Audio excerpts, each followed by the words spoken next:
I was actually thinking in my mind, why am I not panicked right now? I would just remember those thoughts coming, and actually, just like I had began to describe how the Lord was talking throughout, in that moment, I remember kind of looking up to the side, and I said, Lord, where is he? And I heard him say to me, like, he's with me. And I told him, I said, but I want him with me.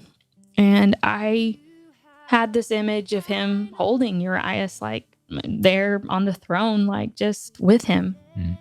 And I just said, I want him with me. And I just remember him telling me words I won't forget, that Urias will choose to come back, but you're going to be in a fight, not for him to come back, but a fight for his future. Victory is yours. It's been 5 years, little over 5 years since you guys walked through the traumatic experience with Urias. So y'all recently celebrated his 5th birthday. What was that like? What did that feel like? What did it feel like? Oh, yeah. Man, it was birthday number 5. Yeah, I mean, for the 5th child. It was really fun. It's interesting how time has passed so fast. I mean, when you're going through it, it seems like it's really slow, but man, I still am like, is he really 5? I mean, he lets me know, yes, he's 5, but I don't know that it's really hit me, honestly. So, but he's a lot of fun and really into things, loves birthdays like all my other kids. So yeah, I can't believe that it's been 5 years. Birthdays are a big deal at our house, and Urias loves it. Yeah. So I think it fell at a time like him starting kindergarten. So there was a lot also going on, but it doesn't feel like it's been that long ago, but it really has. So it was an important birthday, and it was something that man, we dreamed of in those days when things were hard. So it was cool. Well, let's tell the story about when things were hard, because I know you guys have told the story in multiple formats before. We haven't done it in this format, and so really with this, just want to kind of let the memories flow. Let's just spend some time kind of reflecting on what happened. Yeah. Let people know kind of the long form version of what you guys experienced once you went through. And then, towards the end, once we told the story, we'll kind of reflect on some of the things you've learned even over the past several years. But so when did you first know something was different or wrong, that things weren't quite right in the pregnancy? Well, truthfully, the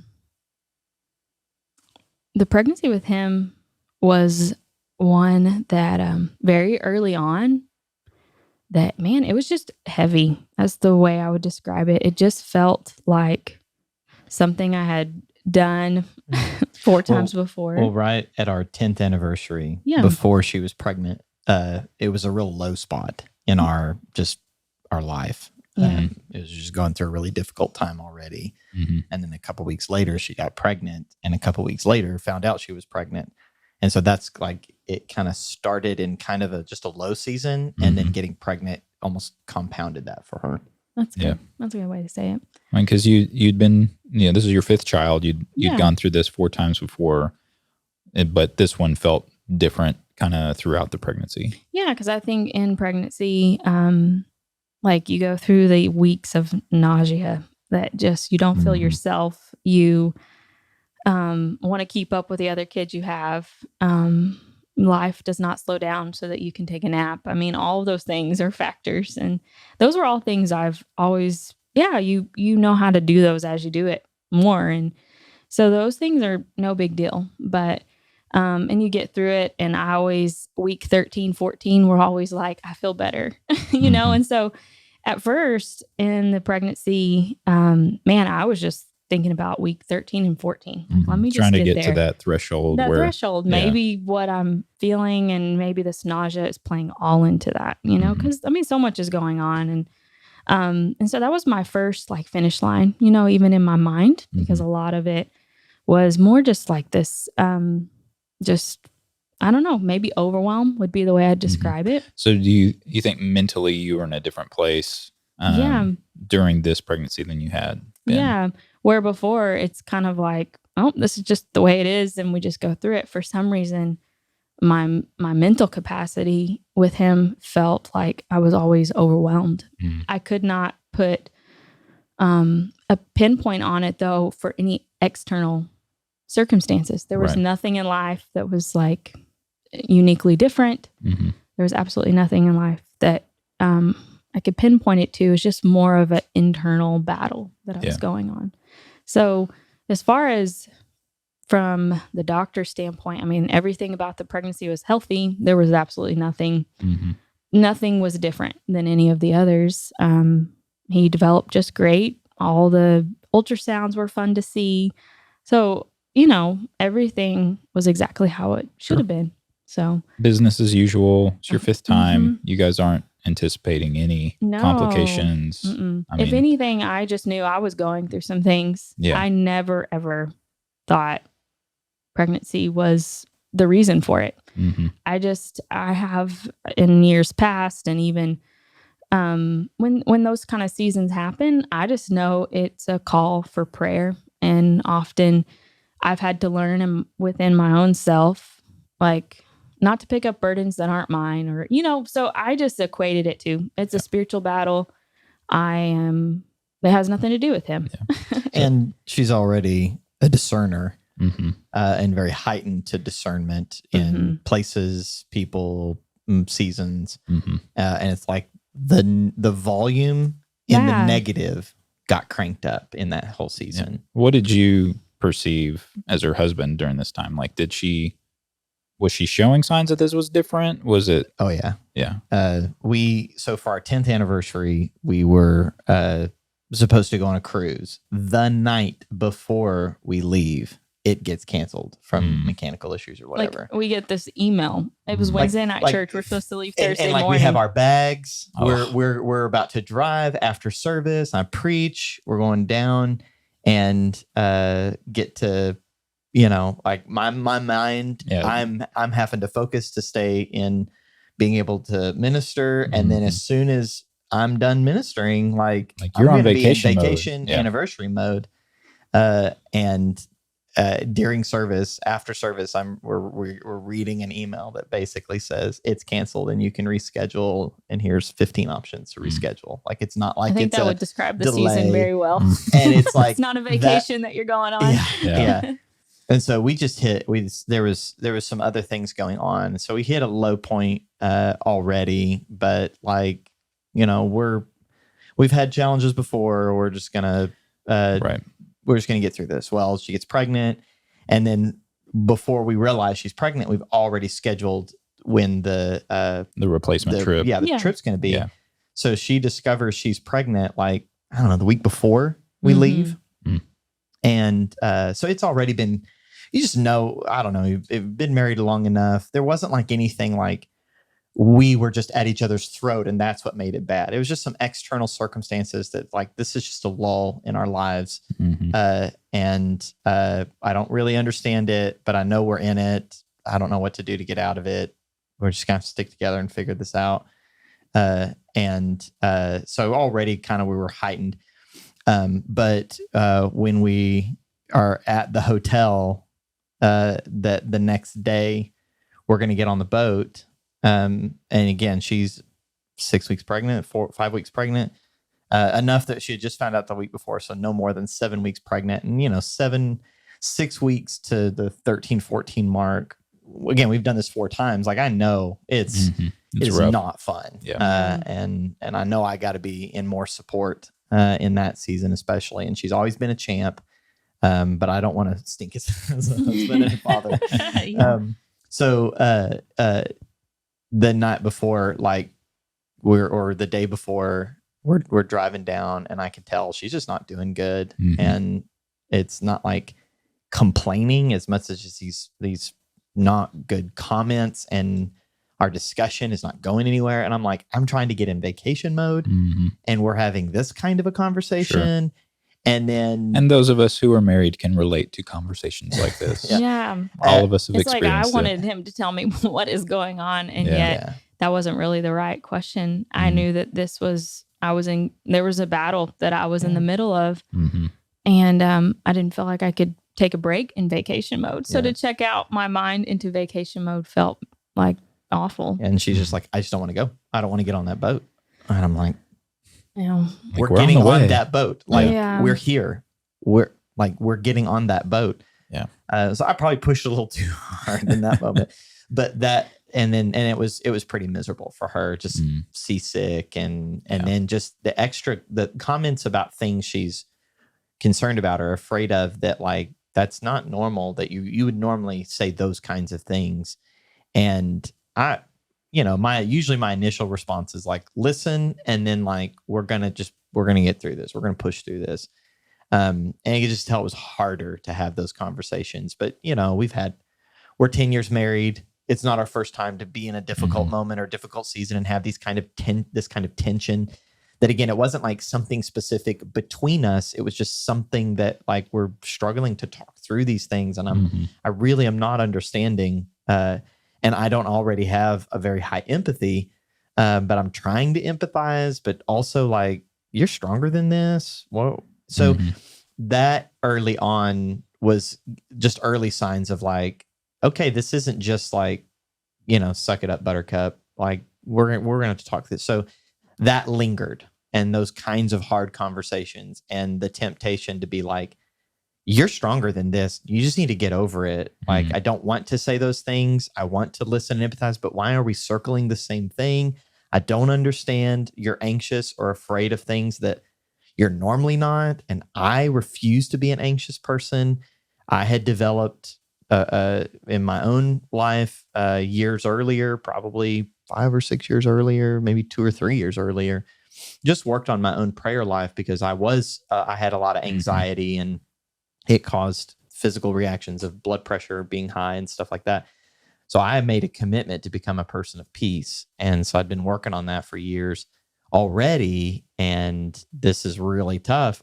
You're not going to make me anxious about this stuff too. But like, I'm struggling to get in it with you to help. And how were you feeling that way? Like he's kind of detached from it. Like it's not like, not obviously not in a malicious way, but like he's not really understanding. He's not kind of grasping what you're going through. It was more of like, I don't think he understands. Not necessarily like I was like, come into this pit with me. Like, please join my pity party. But it was very real to me, and yet at the same time, I had known this before, and I knew that something about this battle was not going to be one I could do alone. Is the only way I know how to describe it. So, in me trying to tell him some of those things. Yeah, I mean, we weren't necessarily understanding each other. Yeah. But Jacob did walk through a similar season like he's talking about. And so because of that, I did have some context too. All right. And I'll just say this too. That was the year I turned 30. And a couple months before my 30th birthday, I had really had some prophetic words about just a neat season coming. And so I think even there was this mild form of I had anticipation. Some disappointment maybe. Yes, coming. And then the pregnancy's like, really? Yeah. And so we had already talked about we actually, from the get-go, were like, we'll have 4 to 6 kids. That's kind of what we thought. So even having a 5th wasn't a surprise, but something around it just was like not what I was expecting. Right.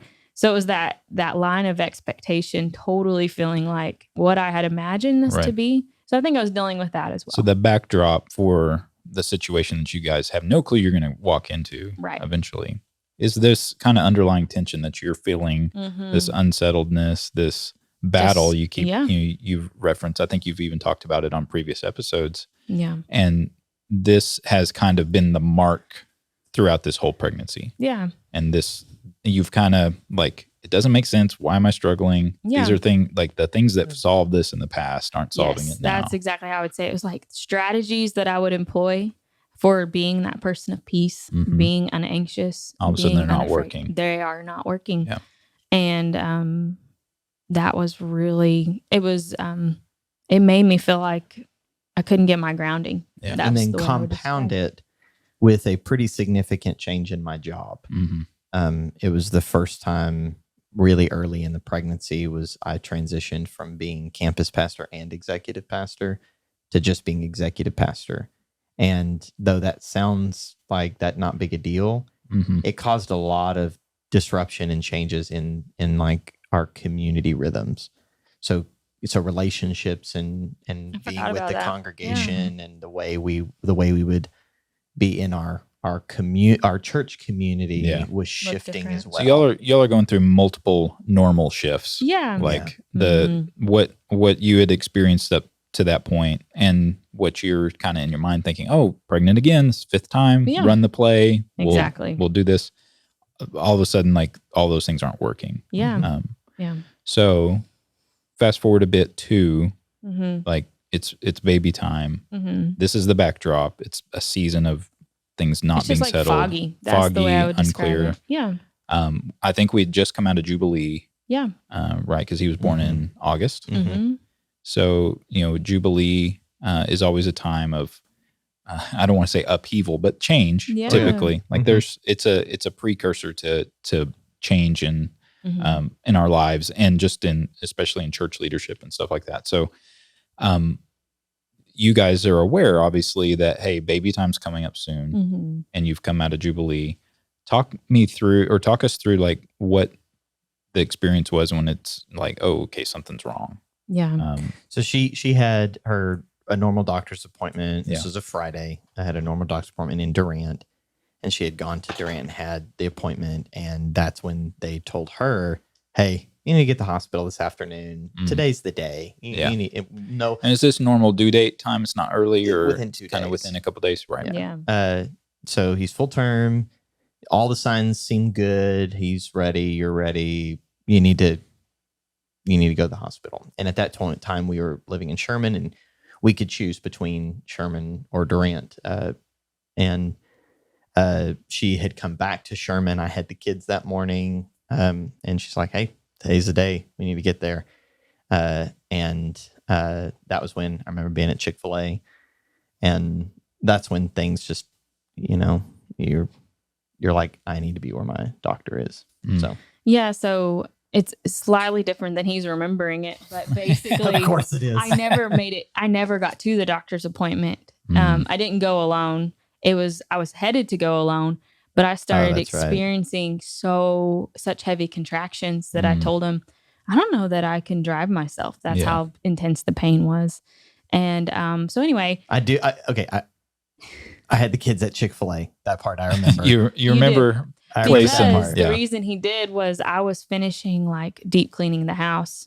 My sister was coming over. That's your nesting? Yeah, I was nesting. And I remember I bent down because I had to change the vacuum bag. And when I did that, getting up was really painful. And I'm like, man, to me, it was just like, we're just close. Yeah. This is August 31st. We were hoping for a September baby because we didn't have one yet. And so I'm thinking, okay, we'll go to the doctor's appointment. Yeah, it'll be next week. I mean, but I'm also in denial because I'm like, I know all the signs this is happening and I'm in denial. So I call him, or actually I head over to the Chick-fil-A to tell him goodbye. And I'm heading to I'm going to head to the doctor's office. And in that time I was with him. I mean, they were so close together that I was just like, yeah, I'm not going to make it. I'm going to have this baby on the side of the road is kind of how I felt in the moment. Yeah. So I was like, hey, I think we should all go together. We grabbed the bags that we had prepared just in case, because this is our 5th time around. We are on our way to Durant, and we don't get as far as like where the TMC is. And I'm like, we may have to stop here because my pain is so intense. We may not make it to Durant. You haven't experienced pain like this with this kind of a thing except for before. Like if you're ready right at the end of all that contracting. And so I thought, well, maybe I jumped that far and it's really time to deliver this baby. And anyway, so I'm breathing through all of that. We're getting through that. And as I say, let's just stop here. I hear the Lord just tell me, no, you need to be where your doctor is. That's all I could say. Your doctor's in Durant. My doctor's in Durant. And so I tell Jacob that, and he's calm. I mean, everybody's calm. Yeah, he's been praying the Psalms for for 5 years. Exactly. And I'm like, thank God we're about to be done with this. Yeah. Yeah. I'm hearing the real feelings of Yeah. this. Hey, I've said that before. I know. We saw that day as a finish line. Oh, yeah. And Both I of wanted us. a September baby too, because it's just balance things out. Yeah. But it is very much like okay, this was not, this is faster than I was thinking, but I don't like to be in a hurry. So we're just going to go. And anyway, so we arrive at the doctor's office. It was the appointment before lunch, which is the best ones to get because you're there on time. So I get in there and all of them are waiting for me, which was very strange for me. I had called to say, hey, we're a few minutes late, but it was weird that they were all standing there waiting for me. And the first words out of the doctor's mouth were, we thought maybe you had the baby on the way here. And he didn't know how real that actually seemed like a possibility. So I went in, did all the stuff you do. Everything was great. Nothing was visible. I mean, they did ultrasound. Everything was great. He just said, hey, you're out of 5. Let's go ahead and get you checked in. So at that point, me and him were just like, yes, it's time. Like, I'm ready for whatever this fog to be gone. Anyway, it just kind of felt like there's an expectation on the other side of something good. Holding a new baby, it just brings wonderful feelings to a mom. So and we knew, I mean, if it goes like anything like any of the rest of them, we'll have the baby by tonight, lunchtime. Maybe if we can make it all the way to midnight, we'll get a September baby, and by the next day, we'll get home finally. Actually, to the desk that you check in at, I told them, we're really hoping that this baby will be born in September. Is it okay that I just kind of labor until through the night? Like no Pitocin. No, and that was my plan. 5th kid problems. Yeah. Like, we want to choose the month of arrival. This is August 31st. So yes. Well, we have a son born in July, a daughter in August, October, and in November. Yeah, I mean, for the budget, I mean, you got to spread these things out. Exactly. So, but anyway, so we go and we get checked in, and they're great. They're like, absolutely, we can wait as long as you want to, you know. And at this point, some of it had died down, so I thought, maybe we can wait 12 more hours, and he'll get here. So, but I get all hooked up. They got everything monitoring his heartbeat. And for some reason, they struggled to get that monitor to stay in the right place to hear his heartbeat and all of those things. And at this point, Jacob had actually left the room to go get some snacks that someone had given us. And in that moment, when he was out for a minute, the nurse wasn't there. I experienced, like, they told me, I didn't know how long it was. I just knew it was it was the most painful thing I had ever felt. And it just like never let up, because typically in contractions, there's spaces of relief, but this time, unlike anything I had experienced, it's like the contraction was forever, and I didn't know how to relax in the middle of it. But yet, I never in my mind, because it's a lot mental, I never in my mind thought anything's wrong. I just thought, man, this is just going to be different. And through that process, I just had the Lord talked to me, and he just said, Hannah, I want you to be open. That's all I heard. And, you're hearing the lightheartedness of that day. We're like, let's just wait till September. I mean, we're having great conversations with the nurse. And when I heard that, I thought, I am not stuck to the method. I just want the baby to arrive safely. I want things to go right. And to me, all methods of how delivery happens, no matter what that has to be, the goal is a healthy baby. And so when I heard that, she came back into the room, and just lightheartedly, I said, hey, if the baby's not handling labor right or well, I'm open to an epidural. I just want you guys to know that I'm not stuck on a certain way, because my plan was to go all natural. And so anyway, I told her that. She just kind of laughed, and she was like, I think everything's good. That's all she said to me. And even the doctor had given input like, yeah, he's doing good. All is well. And then she had come in because the monitoring, like I said, on his heart was just hard. Like, it was like where he was positioned or something. They just had to keep adjusting it. And that thing is very uncomfortable to wear.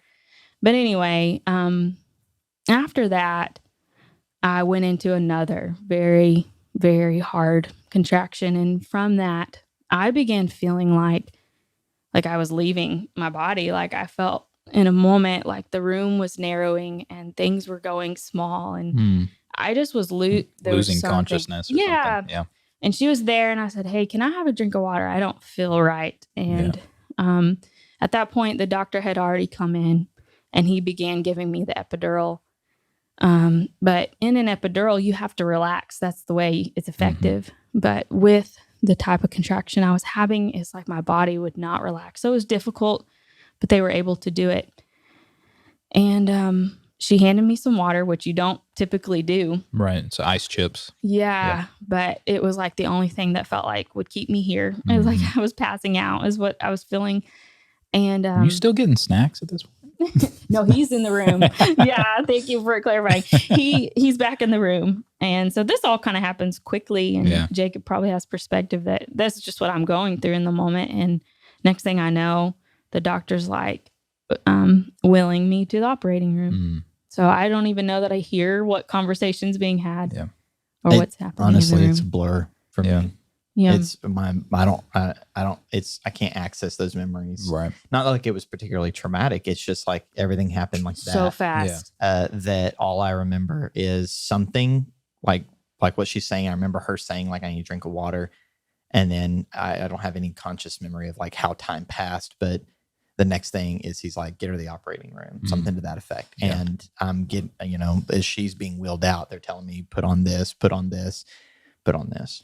And in the hallway, and we've gone back and told this story, and been in the setting that we were in. So I didn't know this, but it was a short hallway. It felt really long for me. But in that moment, he's hitting my stomach, saying, "Can you feel this? Can you feel this? Can you feel this?" On the third time of him saying that, because I'm saying, "Yes, I can feel it. Yes, I can feel it. Yes, I can feel it." That third time is when he does the C-section, so obviously just very urgent. But I just remember that. And that's kind of, again, things get a little bit blurry. Yeah. But so the doctor is aware at this point there's something wrong, obviously. Yeah. And he's got a sense of like, all right, we gotta intervene. Yeah. We gotta protect you. We gotta protect the baby. Because if which I'm sure he knew what was happening, or at least the general sense. And he's not like telling y'all, hey, this is what's happening. No. It's a go time. This is high level. Yeah. This is emergency situation. And at that point, everything happens that he's totally in control. Now he's always in control, but there's usually working to get, this is 100%. Everybody does what he says.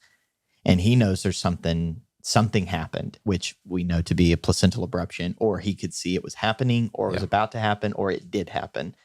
And at that point, he knows if a lot of times placental abruptions happen a little bit earlier, and like very little is known about the causes. Most of the time, the causes is like the mother's on drugs. That's the majority of placental abruptions or happen. like a car accident, like those types some sort of of traumatic. And so none of that's happening. It's just right there in the hospital bed, and of course there's no drugs. And so he knows this is an emergency situation, and because placental abruptions usually happen on their own from traumatic experiences, a lot of times it kills both the baby and the mom. Wow. Because it's bleeding internally, and they'll just lose too much blood before they can get in and get the baby out and stop the bleeding and stuff. So he knows that like time is of the essence. And so they're wheeling him out, and I'm kind of trailing behind. And by the time I step in, he had already opened her up and was pulling Urias out. And when I see them pull him out, we've seen 4 other babies delivered. They already look kind of gross and a little bit like an alien, but that is obviously different. He's dead. I mean, he's blue. And Hannah, are you aware at this point? Are you under or? So I was never fully under. And what I can say is as soon as I felt him come out, I knew he was lifeless. There was something about when he came out. And there's a sheet I couldn't see him though. I'm so thankful but I can see that I over could it. never see see that. He has those images, but I don't have those images. But as soon as I felt him leave my body, I just, in my head, I was like, he's not with us. That's what I said. At this point, I do look over my shoulder, and Jacob had just arrived in the room, but we weren't we weren't saying those words. Yeah. I had this sense because there was no sound. There was no crying. I didn't have all of our kids didn't come out just like screeching and screaming. So it was okay if there were, but it's just, you could feel the eeriness of the moment, you know? And at that point, the epidural started setting in to where I was feeling almost just limp in my body. And then in that moment, I mean, we just began to pray. I mean, Jacob probably remembers it better because, like I said, I feel like my memory's blurry. Yeah. So you see them pull Urias out. He's obviously not responsive, lifeless, and they're resuscitating. So I see that. I can see that how there's 1, 2, 3 people, maybe 4, but there's the nurse that's doing compressions. There's the doctor, and he's doing some things and barking out orders. And then there's the pulmonologist, respiratory therapist or something. Yeah, respiratory doctor. He's doing something, and he just they're all working on Urias. Everything's on him now. He had somehow, and I don't even remember when she walked in. The other OBGYN had come in and is sewing her up because it's life threatening for her too. So she's immediately, you're bleeding internally. But there doesn't seem to be any attention other than her. So whatever was the threat, that wasn't as big a concern about her. And the doctor is not, she's working, but she's not like in the kind of frantic that I'm seeing as the scene with Urias. And I know that she had that feeling, but what she's seeing is my eyes. And what I'm looking at is I'm looking at the nurse that's doing the compressions. Like I don't know how to explain it except just like you're not going to let him die because we're going to see him again. Like he's going to come back. Yeah. Don't stop. And we started to pray. And I had a lot of emotions, but I was extremely focused on that moment. And I do remember the very first, this is where learning to pray the Psalms and being a person of peace. I mean, the very first thing that came out of my mouth was Psalm 27. The Lord is my light and my salvation. Whom shall I fear? They're like, I'm not going to be afraid. And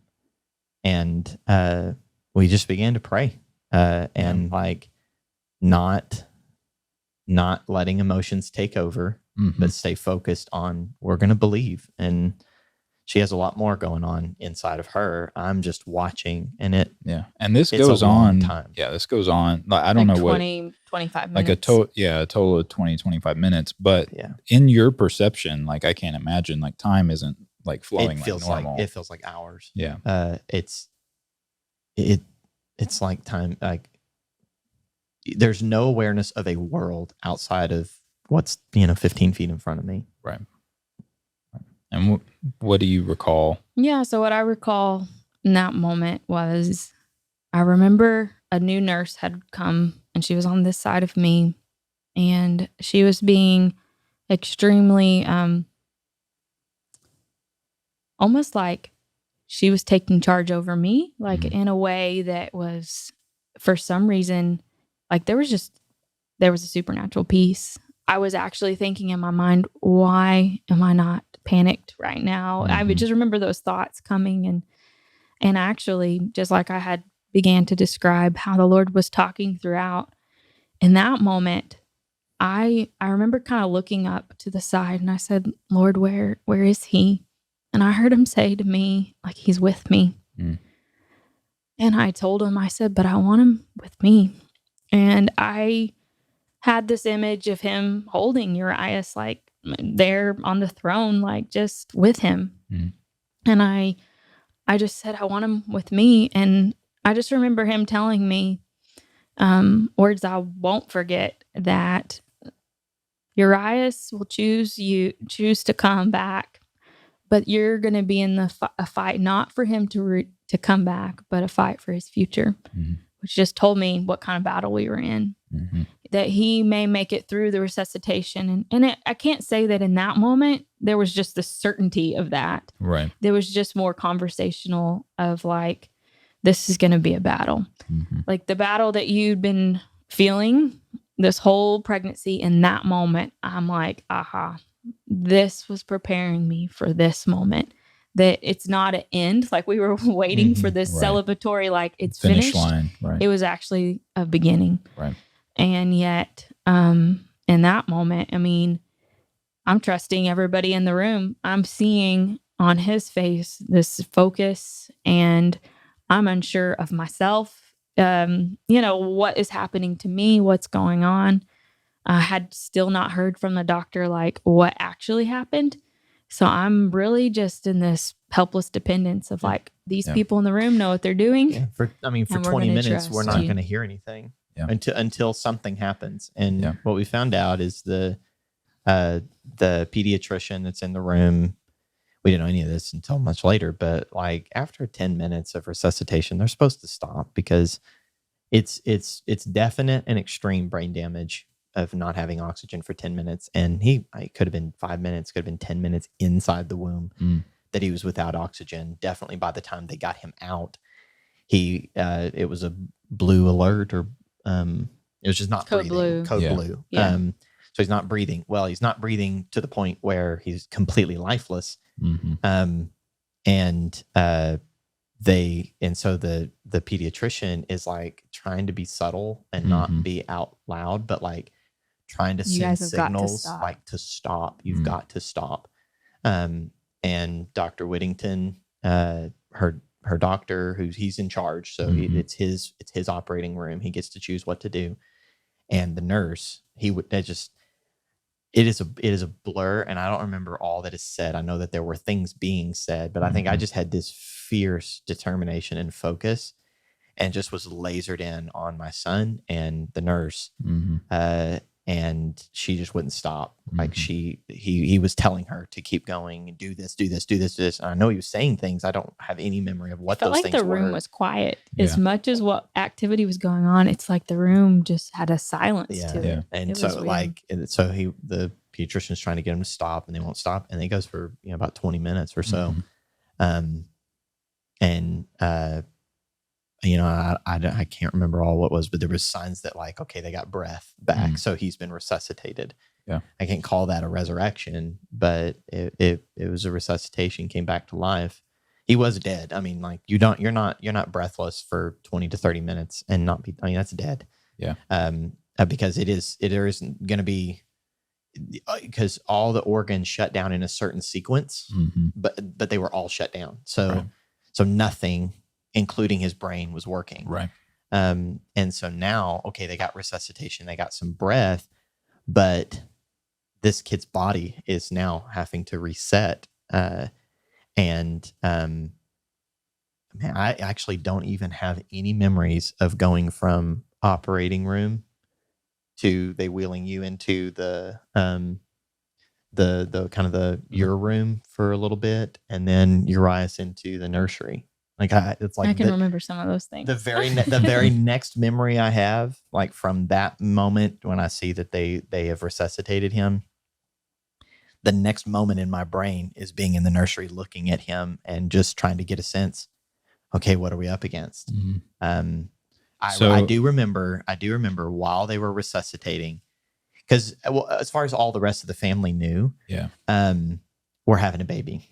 Round 5, it's not a big, it's not a big deal anymore. You don't have the whole waiting room, but there's a few people there. And I remember while we were resuscitating him, texting whatever group text we had with family or my parents or her parents or something.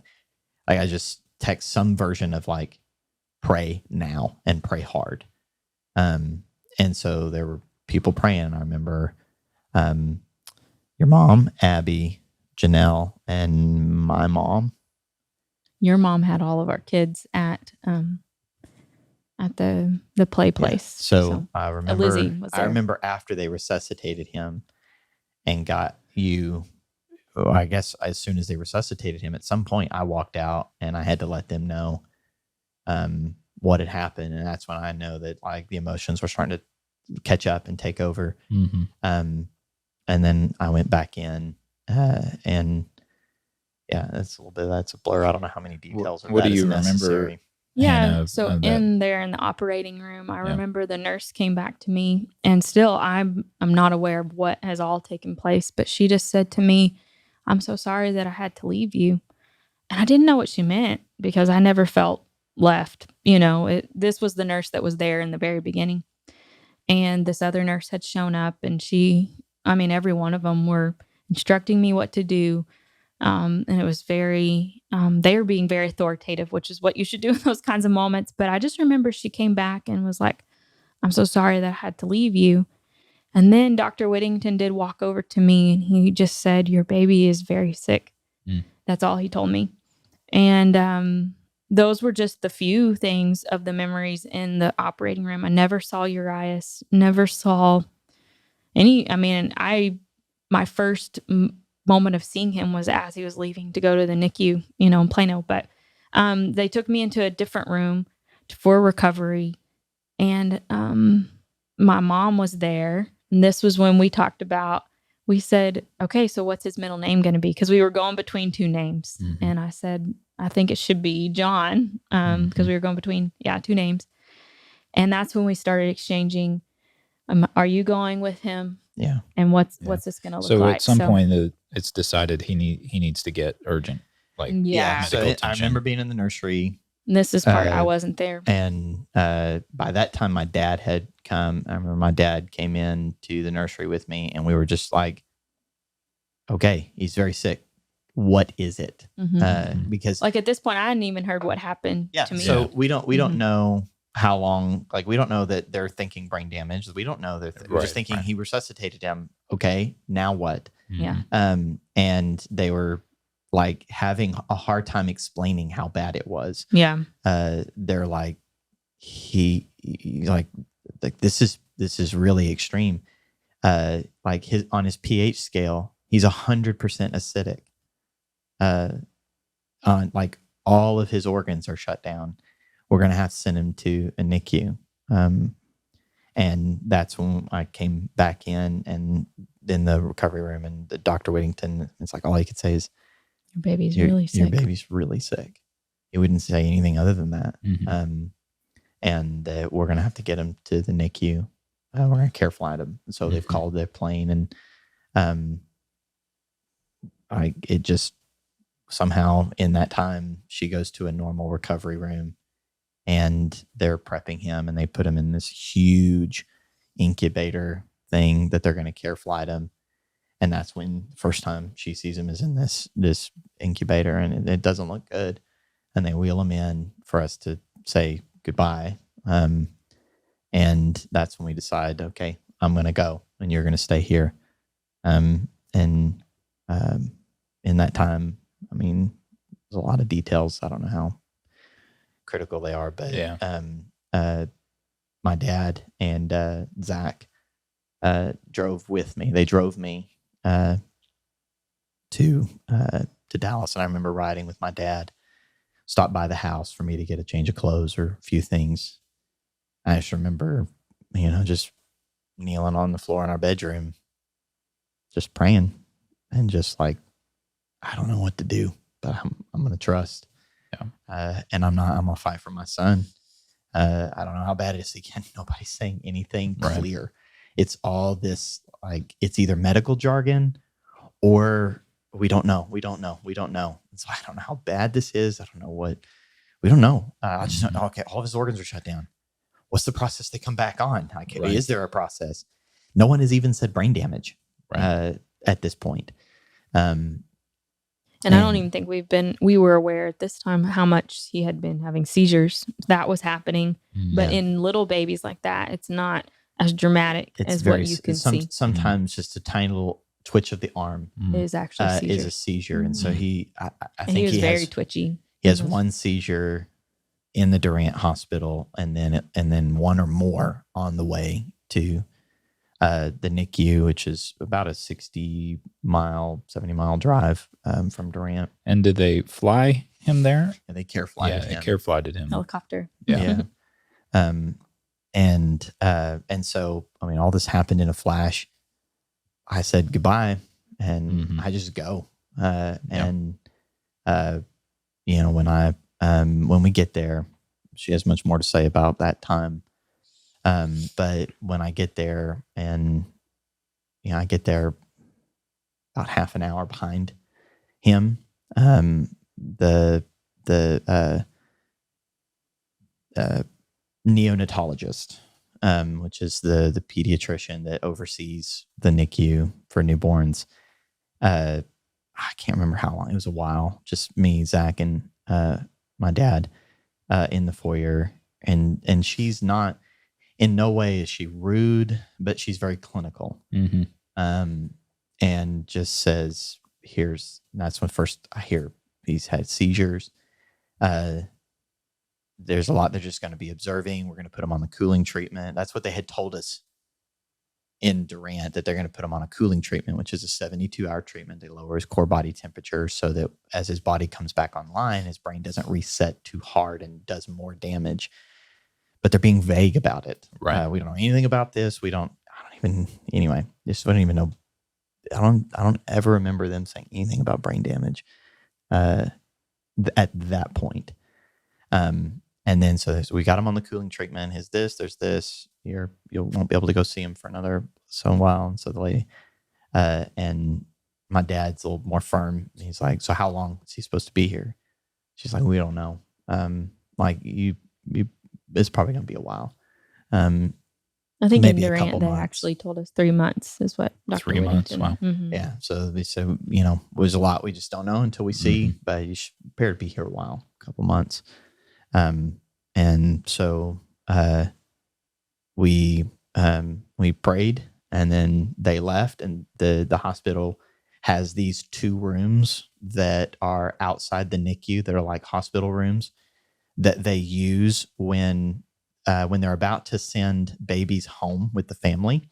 A lot of times they get sent home with a lot of medical attention, but they don't want to keep them anymore because the best thing for a baby would be to get home with the family. And so they use these rooms as a way of the parents to sleep in the same room as the baby and learn whatever equipment's needed or whatever. Anyway, they were both open, and so they graciously let me stay in one of them. And so, that night I just slept there, and it was late before I could go see him. And I was only able to see him for a very brief period of time. And then I went and back in that, and that's where I spent the night. And the next day, just however much they would tell me, just ask a ton of questions and ask as much as I could. And they were being very gracious, very kind, but also very ambiguous as best they can. Well, we're running a blood culture test. What is a blood culture? What are you looking for? What's a good sign? And that's when they were trying to explain, like the nurse was trying to, like, they're supposed to tell you all that they need to, but they're also supposed to be a bit judicious about how much they tell you. And she's like, there's brain damage, and this is what this cooling treatment's for. This is why he's had seizures. This monitor is for monitoring a seizure. Here's how you would recognize it. Here's a couple signs we're looking for. Here's what the blood is, and here's the test for running. But we won't know. We won't know. The neurologist. This whole time you're like looking for resolution, or at least some sort of target. Yeah. And then you just keep getting, I don't know. We don't know. We don't know. Obviously, there's a lot wrong. You're telling me there's a lot wrong. Right. But you're not being clear. I don't know what I'm fighting against. Right. Because he's not going to really fight for himself other than just living. So, like, if it's praying, like, I need to know what I'm praying for and what I'm praying against. And we didn't spend much time, like, calling each other. There's a couple phone calls. But, like, especially not knowing anything, I don't want to tell her. All they're telling me is, I don't know. So whatever I find out that's more for sure, I'll tell you. And I had a couple people visit. That's when Seth and Kim came and spent a couple hours with me. Jim and Donna Robinson came and spent a couple hours on that day. My parents brought our kids, but only immediate family was allowed in there. I can't remember if I let the kids in that day or not. but I let my parents in. Mm-hmm. And Hannah's still in Durant recovering. She has to be 48 hours in Durant from that recovery. But the kids really came that first day. Yeah, my parents brought them. Okay. And thankfully, they left before I got the conversation. Okay. And so it was much later that day. The kids had left, and I was by myself. And it wasn't long after they left that I got the conversation that was right at roughly the 24-hour mark. They called me in, and that's the one, the conversation none of us want to have with the doctor. I'd gotten pretty familiar with everybody. I'd met the neurologist, and again, they're being as clear as they can, but they're not being very clear. Just because it's a day of observation. They don't want to tell us anything because they don't know what they're observing. Right. They don't have too many data points. All they know is this is a really big deal. And every family, every child in this NICU, this is the highest level NICU in the entire area. So a kid was either born in that hospital and had a problem and went into the NICU, or all these kids got care flighted from everywhere else. And these are the most extreme cases. Right. I think it was level 4. The NICU in Sherman is level 2. So we're talking, this is the highest level. So the bad cases come here. So most of them are in some kind of premature state. So you got these tiny, tiny little babies. Actually, that was one of the comments made, is that we don't have babies come here this size. He's full term. Right. So, so the neonatologist and the neurologist, pediatric neurologist, they call me in, and it's those words none of us want to hear. Mr. Sheriff, would you please sit down?